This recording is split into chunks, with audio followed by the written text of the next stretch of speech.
Hey, what's up, everybody? This is Joe Tossi from TechTables.com, and you're listening to the Public Sector Show by TechTables. This podcast features human-centric stories from public sector CIOs, CISOs, and technology leaders across federal, state, city, county, and higher education. You'll gain valuable insights into current issues and challenges faced by top leaders. Through interviews, speaking engagements, live podcast tour events, we offer you a behind-the-mic look at the opportunities top leaders are seeing today. And to make sure you never miss an episode, head over to Spotify and Apple Podcasts and hit that follow button and leave a quick rating. Just tap the number of stars that you think this show deserves. Welcome to Tech Tables. Super excited to have Erica Early and Lisa Faison. We'll just kick it right off. Lisa, just a quick intro about yourself. Lisa Faison, I'm the CIO for City of Goodyear. Been in IT for over 20 years and been in the government sector for my entire career. So loving it, loving serving people, and excited to be on. Love it. Erica? Yeah, I'm Erica Early. I am the Chief Information Officer for the Washington State Office of State Treasurer, and I've been with the public sector for 14 years. 11 of those have been in IT specifically. Grown up in state government, public sector, that's all I know. So it's been a blast. Yeah, and I'm excited because we're going to dive in today. I think it's just going to be very inspiring. And I think sometimes people don't quite understand, Joe, how is this going to be inspiring? If you talk to any high school kids like I do, they don't know anything about public sector. They think public sector is like the DMV. Why would you want to go work at the DMV? And so I think it's awesome to hear these type of stories. Also really helps for recruiting purposes too. There are college kids that actually listen to this podcast. We've done events at a couple colleges. I'm thinking about the University of Texas, San Antonio at their data science school specifically. And so there's kids in Houston and then all around the country. And so I think it's fun just to bring a different perspective to what public sector can be. And I love these two journeys also. I probably should have invited her again, but she's been on a couple of times. Is the CIO for the city of Austin, and she also grew up in public sector. She went from intern to CIO in about 30 years, 25 years, which is pretty cool. We'll jump right into it. Erica, when we had met, you had said, you're a lifer. Just like you said, started 18 as an administrative assistant, and now you're one of the youngest CIOs in Washington state government. Just walk us through that journey and why you decided to stay in public sector over the years. Yeah, it's like I said, it's been a lot of fun, and I've had amazing opportunities. I wish this was the norm. It's probably not. But yeah, I started off as an administrative assistant working for a technology manager, and they were in charge of quality assurance testing and stuff like that with claims. And I always had a knack for testing. I've always had a knack for technology. Both my parents work in technology in some capacity and also for the public sector. I've just been curious. I've always been really curious. And so I got some overtime offered to me once upon a time when I qualified for overtime. And that's how I made extra money. And I was going through community college and stuff at the time. And so I volunteered for any and everything I could for testing purposes or to help the IT section out because I just thought it was interesting. And then I applied for a junior level developer position, application developer on some web apps within the Department of Labor and Industries. It was the first here at the time we used the ITS classification, so information technology specialist. And it was the first in training that agency had done in like 15, 16 years. And they trained me from a junior level developer all the way up to senior level staff. And they put me through classes and on the job training and all that stuff. It was incredible. I had great mentorship. I still talk to my mentor probably weekly. She's one of my favorite people in the whole world. And I had great management support. But I had a lot of initiative. I think I don't like to talk about the things I did right, but that was one thing I always did is I always had great initiative. I didn't wait for work. I went and found work. I got curious about the technology coming out and looked for ways to confuse my users and customers with new technology that we hadn't seen in state government. And then, it slowly climbed the ladder and turned into a supervisor, then a manager, senior manager, and now I'm at the executive level. I love that. So quick follow-up. This is actually from Patrick Lencioni, the hungry, humble, kind. But I was thinking after we had met, like you listed those traits, right? What's the story of staying hungry, humble, and kind throughout your years in Washington? Like, how did you keep that? Yeah, it's one of those things where I'm never going to know what I don't know. And that's okay, right? I've been at the table with a lot of folks who very pigeonholed into one way of thinking because that's just the way it's always been done. And for me is I like the what ifs. I like thinking outside the box at an enterprise level or enterprise capacity and like reusability and all of those things.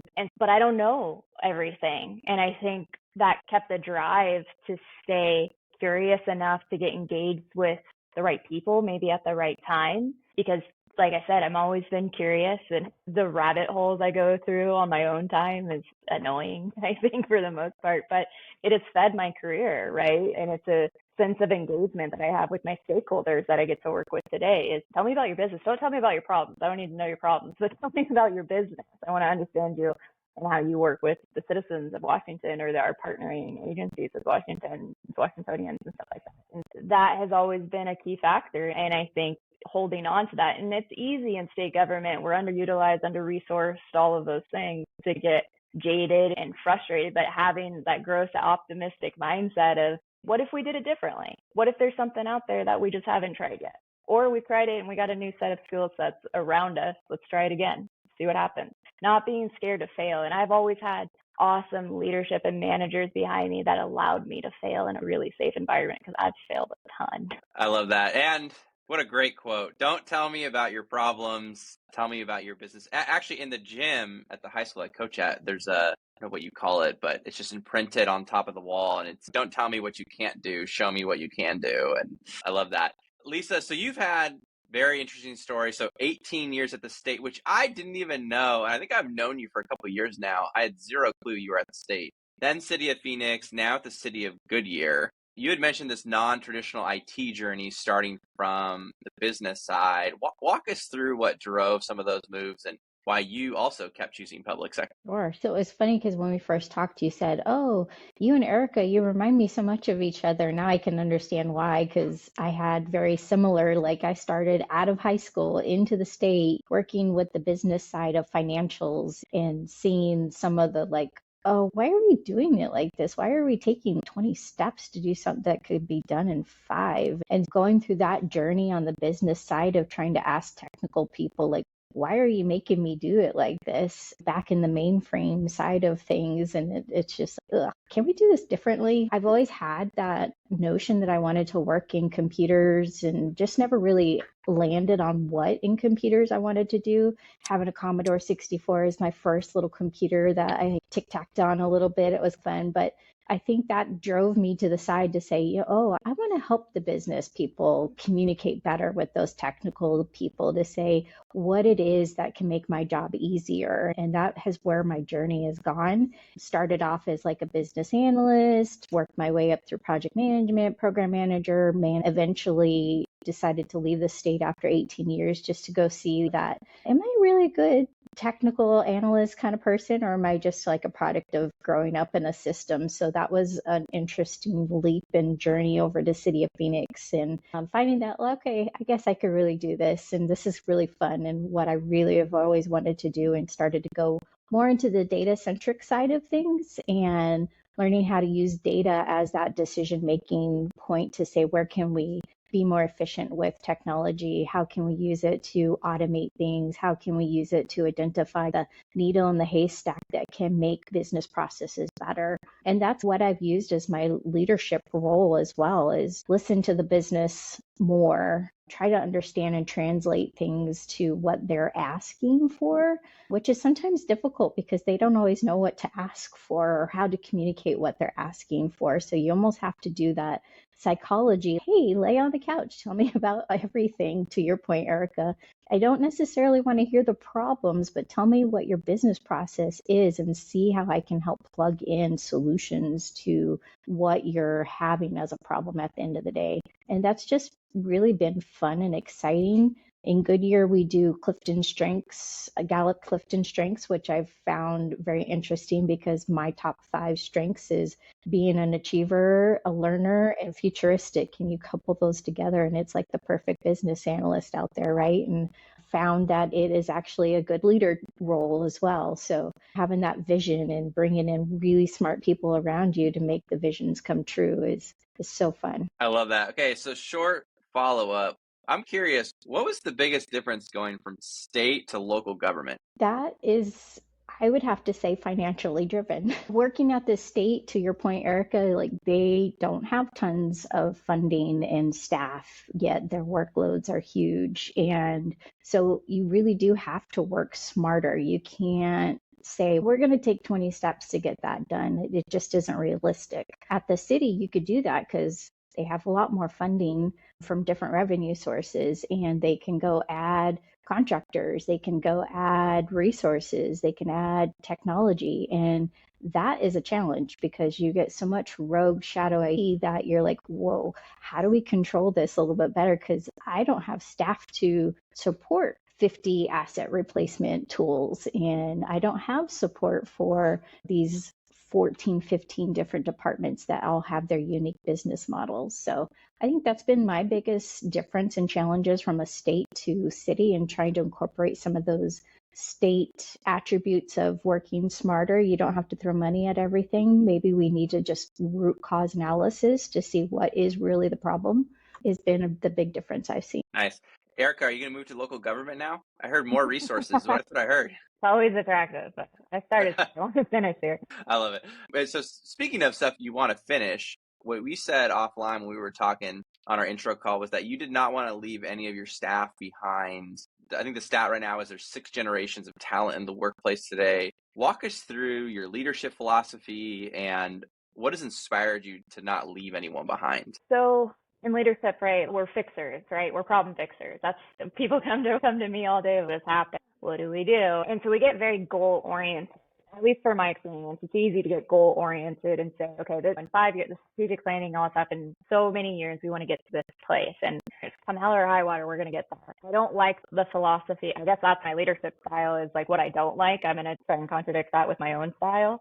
Is we have this goal, we have this mission, and we're going to achieve it. We're going to get there no matter what. And if you're on board, cool. If you're not, get out of here. And that's not me. Is I am a collaborator. I want to hear everybody's ideas, especially in the state government. We have a lot of institutional knowledge. People like to work here, especially in this specific agency. I have a breadth of knowledge of people who have been here longer than I've been alive. And that's a lot, right? That's a lot of institutional knowledge that I don't want to lose. And I've said that to them. We've had those conversations. But that's the part of it, is we train people how to do one very specific thing.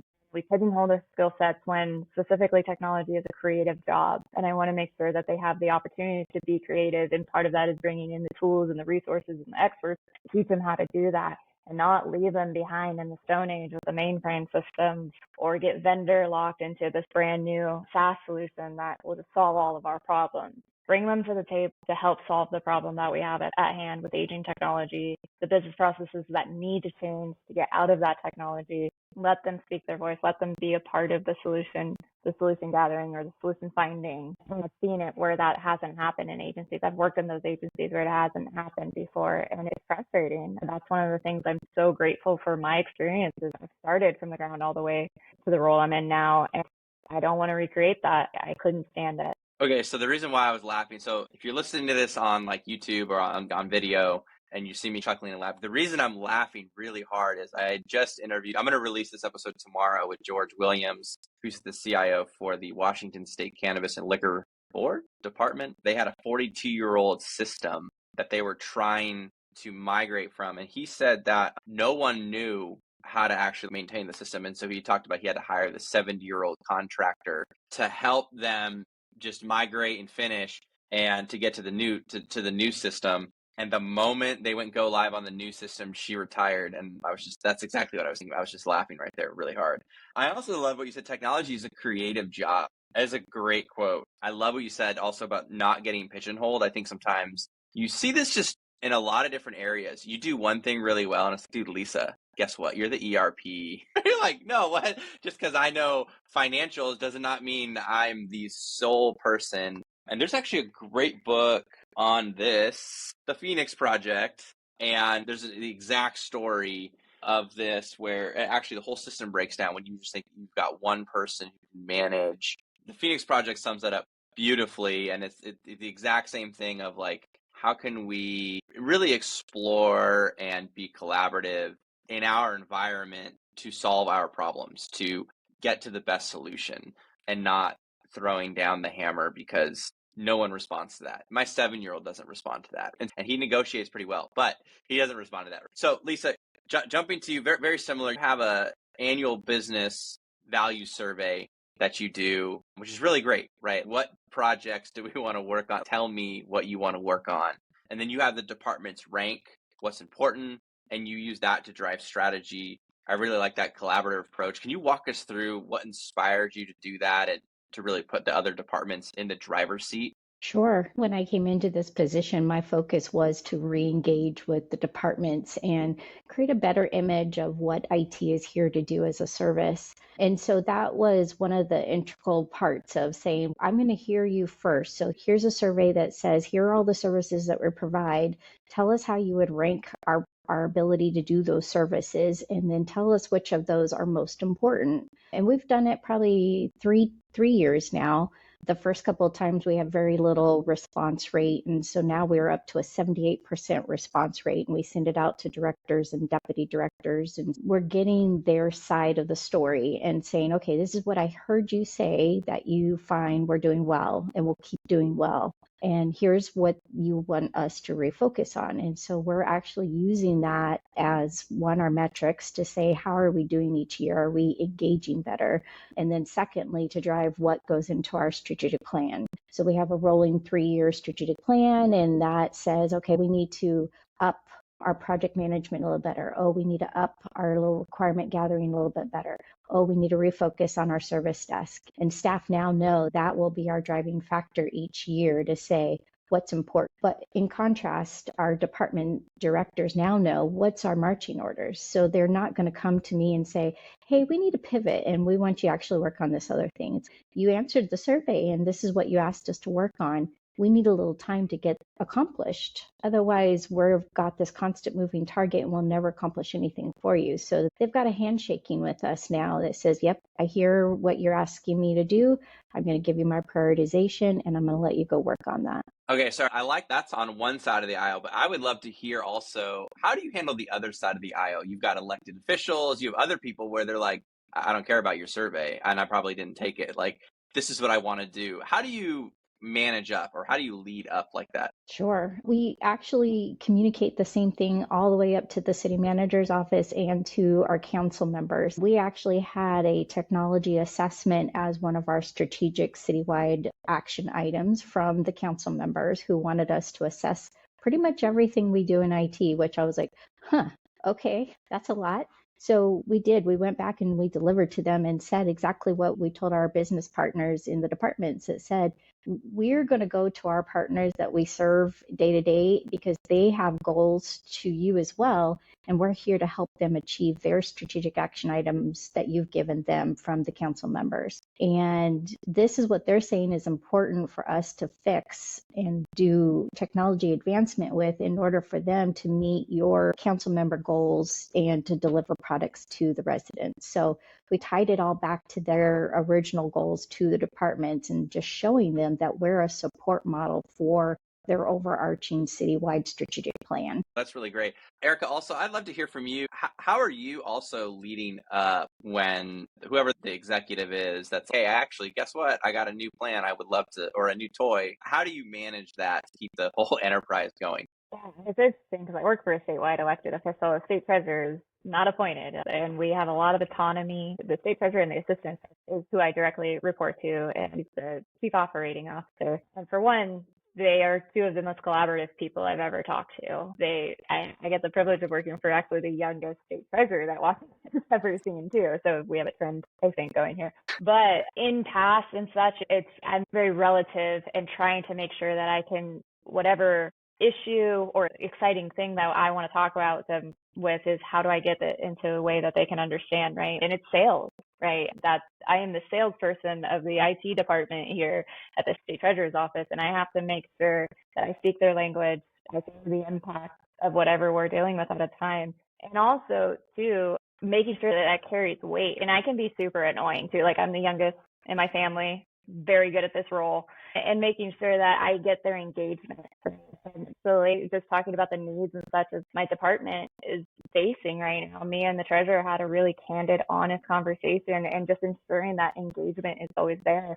we're going to challenge each other, and just being open to challenging each other and honest about it. This has been one of the best relationships I've had in leadership. It's not the case always. It's just getting that attention from the executive team who's so inundated with this here specifically is legislature processes and decision packaging proposals and FIDA. But I'm down to get creative with how to solve problems or get initiatives going with the current resources we have, but it's going to look different. It's going to look different than how we've done it in the past, and being able to convey that and show them in a way that they understand, that is a key aspect to my success. Really like that, being open to challenge. A lot of folks are not open to a different perspective, and every single ecosystem has their own, we don't do this, right?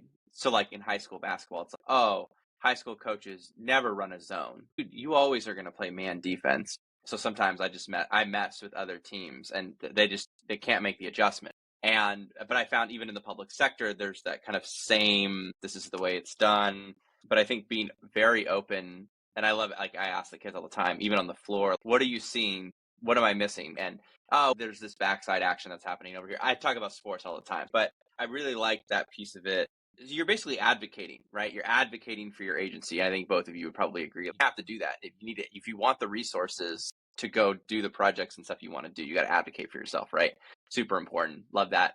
And jumping to, just frame this as like enterprise services. Both y'all are in really distinct, but really great agency. I kind of use agencies all encompassing. I know you're in a city, Lisa, but what I liked is Goodyear is one of the fastest growing cities in the nation. And the IT shop is probably trying to catch up to all of that growth. And that's what happens, right? Whenever there's growth, there's going to have to be some catch up, especially I think it's like top 3 fastest growing cities. Yeah, it's crazy. They're building that place out like nuts. So you had mentioned that you're not at the stage yet where you're doing that maybe exciting or great innovation, because you're really building the strong foundation. How do you balance building the strong foundation while also preparing your team for what's next? That's a great question. I always describe Goodyear as we're moving out of the mom and pop IT shop where you're using duct tape and very creative things because everybody was a one-man band, and we're now becoming more subject matter experts into our field and having to hire people who actually know the technology that we're trying to move towards. One of the things that we do, and I mentioned Gallup Clifton Strengths, is we do Q12, and that's the engagement side of our staff, and just say, how engaged are you? And we've been using that as our driving force to say, hey, what makes you excited to come to work today? And how can we help you develop? And with that, understand technology is ever evolving, right? So we've got to keep up with the trends. Yeah, we're maybe behind the 8 ball a little bit because the growth of the city expanded faster than we can keep up with it, but that doesn't mean we have to be left behind. Just getting them thinking in that mentality of, okay, we're going to go find what the finish line is and how do we get there. And so personal development is one of their goals every year. Find something that allows you to get excited about work. Maybe it's not your current job. Maybe it's shadowing over in the division next to you to say, hey, what is it that you guys do? So one, it helps me understand better how I interact with you and ask you to do things that I need done.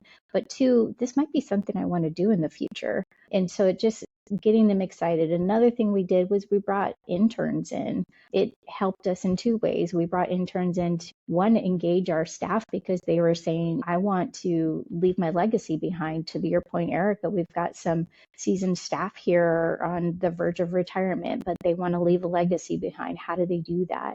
And so interns has been one of those invigorating things for them in their career to say, oh, let me tell you about all this .NET stuff that we're doing over here. Let me tell you about this networking Minecraft thing we're doing over here. And that's been fun. But it also gives us a pipeline of new staff to bring in when we have openings at that bottom level. So that has been really interesting and fun, and to watch with our staff to get them excited in the things they're talking. But really, ultimately, I tell my staff, keep your ears open, participate in events that are free. Just go out there and listen to hear what other people are doing. We don't have to reinvent the wheel. Let's go see how we take what they did and make it apply to our model today. And that has been something that they've been doing and starting to get into that. Okay, our foundation was weak because we were still the mom and pop shop. Let's go do this. And so, yep, let's go do that. And so they get excited. I love that. Brought the interns in. What are some of some of the favorite projects that you've seen that the interns have really loved, Lisa? Yeah, so we've got an intern for all of our divisions. So one was our project management office brought an intern in, and she is like above and beyond where she should be. She's 17 in college and just mastering the project management side of things so much. We're like, how can we get her to stay? We've got to find a way because she's just amazing. And she's just so excited. She's bubbly and everybody's like, who is that? This is IT. We're introverts. And so it's fun. That was one. And then the other, we've just had a lot of .NET applications that are coming into life. Brought an intern in and said, here's the foundation of what .NET is. Go redo these sites to make them in compliance. And so that's been a fun little project that is internally for our departments. They're seeing value out of it. It's, hey, we've been waiting for that to be modified over the last 5 years. This is great. Yeah, I love it. Erica, intern stories. You were the youngest. At some point, you won't be anymore, right? Over time. And so then what's that pipeline? What's that workforce pipeline look like? Yeah, it's always on the table of just creativity to get that right blend of senior staff and the new crew, right? We want to figure out a way to allow that staff to leave their legacy. And we've gone through a big wave of retirements with my predecessor. He was here for 41 years, and then here I come. So we're in some change fatigue, I think, at this place, but it's all good things. But that's a thing on the table, is how do we make ourselves marketable again and not necessarily a place where people can come and say, that's a stable Mabel place, which it is. We're enterprise service. We're very stable. We have a very important functionality in the state government. We are pretty risk averse in some sense of that. But in developing staff, like whether they get to stay here and grow with the agency, that's the ultimate goal, or if we prepare them for their next step, that is something that I'm always really passionate about. And growing out our bench, that's something that I was brought here to do. And we're going through it, and it's a little painful, but it's cool. It's a good job. I love that. Change fatigue. 41 years in the chair, and then they retire. That can be a lot of new change. And yeah, I think there's a lot of wave. There's a huge wave right now of folks who are just retiring, not just in public sector. I mean, it's all across the board. I think there's an article in the Wall Street Journal. Yeah, it was like maybe this past week about this next generation. I'm the edge millennial, but this next generation of millennials who, Erica, I think we're right there, same age, right? Mm-hmm. Coming into that position where you are going to be taking over, right? It's just what's going to happen, and expectations are different. And Lisa, I don't know if you're a millennial or not. I have zero clue how old you are. I just know because I asked Erica directly, a little brazen, but hey, that next generation taking those leadership roles, it's going to be a big change, right? For a lot of folks who are still on that edge, both culturally and with technology too. Erica, real quick, I just wanted to you had this phrase when we had met that you said, very related to this, like you just can't pull the rug out. And it ties in a lot with the wanting to be collaborative. Could you just give us a quick example of where you had to slow down a big modernization project to make sure your team was actually ready to execute on it? Like, that is the pure life reality right now.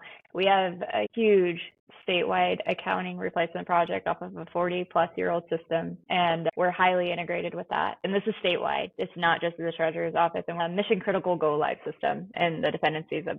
And we've done this thing in Washington State where it's like modernization projects have just popped off like whack-a-mole, and it's stop. And I get it. We all want to get off these legacy systems, but there's a domino effect. And the specific project is one of them where I've poked my head out and said, hey, hold on. If you want us to go live, this cannot happen with the treasurer's office, right? We're all on the same page of that. If that's going to happen, then we need to slow down and we need to get some better resourcing around this. We got to get some better documentation. We need to have a little bit more defined sprints of how we're going to go live.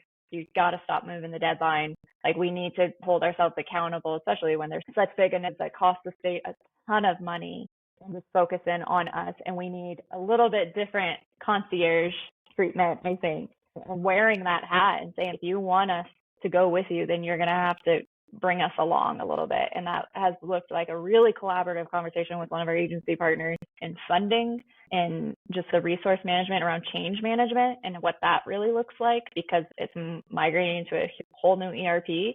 And that's been the part of it. And I've done interviews with my staff of what is this causing you?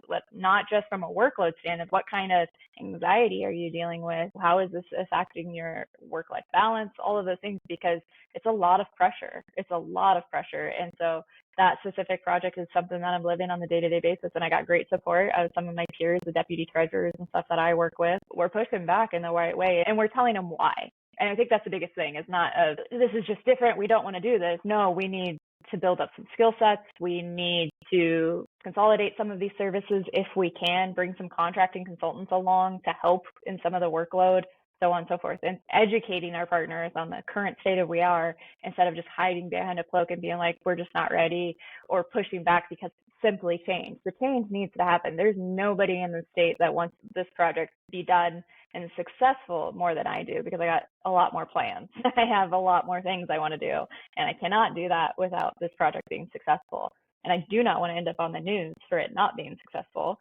And I'm willing to partner with them. And I think that is part of just being solution oriented, but also standing up for my staff, standing up for our agency and saying we're supportive. So we have a different perspective on how this is going. Okay, so as we draw this to a close, love to hear what's maybe one piece of advice you have for a rising technology leader in mid-2025. Lisa, we'll kick off with you. Love to hear, what advice would you give to a rising technology leader who's maybe one day looking up like, hey, I would love to be a CIO? I would say, I think you touched on some of the aspects of when you kind of go into a role where you've got seasoned staff who have been there for a while, is to slow down sometimes and ask the why, learn their why. Why have you always been doing it like this? Is there better ways to do it? What is exciting for you? Are things you want to learn? And so sometimes you've got to have an agenda, but you need to pause your agenda to understand how you're going to relate your agenda to what their goals are as well. So it's got to be a compromise. It can't be a hammer down approach. Kind of, we mentioned earlier with some of those, is you've got to listen to your constituents, your leaders that you're having to answer and lead up to. So your council members, your city manager's office, if that's what your government looks like. But more important, listen to your staff, because they're the most important people that make you successful. And you're going to have to find how to get them engaged, how to get them to continue to learn, and just get excited about work. Nothing's worse than having somebody who just hates their job and then makes their customers see that they hate their job. Yeah, there's nothing worse. That is a tough one. That's a good cue to maybe go get a coffee or a beverage or a meal outside of the office.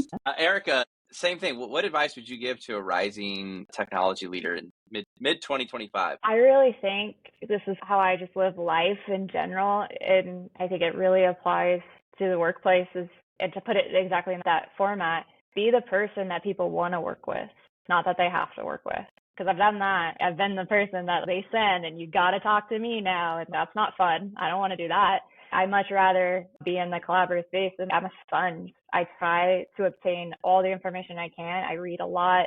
That curious mindset, like, that can't go away. And just, it's hard. It's hard to always be optimistic. It's hard to always think forward when you're in the trenches, as I am right now with my age. But being able to pull yourself out of that and look at like the accomplishments and celebrate the things that your team has done or that you've done, even, because that you can't get lost in this, is really critical. But the first and foremost is, I love that people feel like they can just call me and be like, I should talk to Erica about this. And it's not because she has all the information. It's more of, I'm willing to throw everything at the wall. Let's see what's possible and what's not. Have those really wild conversations and then scope them down. The art of the possible and just keeping those conversations. I love, one of my favorite things to do, I'll do this whenever I've got like a whiteboard or something, but just could even be like put up a bunch of colorful sticky notes. Sometimes I do this just on my iPad when I want to think, do it at a co-working spot.